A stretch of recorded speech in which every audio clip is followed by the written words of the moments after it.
ప్రభుత్వం పనితీరు సంవత్సరానికి దగ్గరలో ఉండే సంవత్సరం పాలనకి ఏం చెప్తారు? ఇంకో సంవత్సరం వచ్చినా ఇలాగే ఉంటుంది. అసలు ఏమీ బాగాలేదు. వాళ్ళు చెప్పిన 69 ఎన్నో చెప్పారు.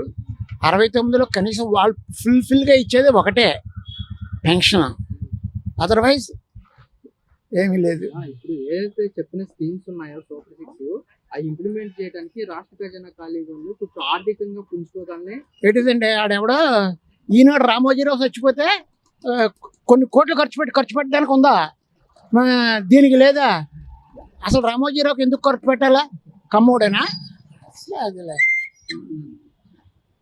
కాదు, అది పద్ధతి కాదు. ఈనాడు రామోజీరావు కంటే బాగా చేసి దేశానికి చేసిన వాళ్ళు ఉన్నారు, వాళ్ళకేం చేయలే. చేశారు ఎందుకు? ఆ ప్రతిసారి వెనకేసుకొచ్చాడని, పేపర్లో సపోర్ట్ ఇస్తున్నాడని, అది దట్ ఈస్ ద రీజన్. మరి ఇప్పుడు పథకాలు ఇంప్లిమెంట్ చేస్తే గ్యాప్ అనేది వస్తుంది. ఏమీ రాదు, పథకాలు ఇంప్లిమెంట్ చేయరాళ్ళు, చేస్తూ ఉంటారు.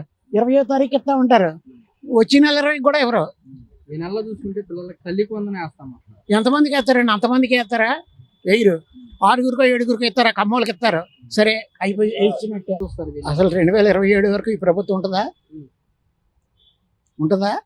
చెప్పండి, మీరు చెప్పండి.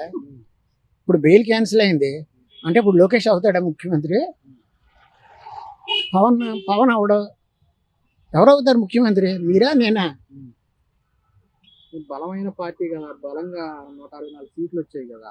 బలంగా ఎవరికి బలం లేదండి. 165 సీట్లు వచ్చింది, జగన్కి 11 వచ్చాయి. ఇప్పుడు ఒక్కొక్కరికి 10 కోట్లు ఇస్తానంటే ఎంతమంది తిరిగి వచ్చేస్తారు జగన్ వెనకాల? చెప్పండి.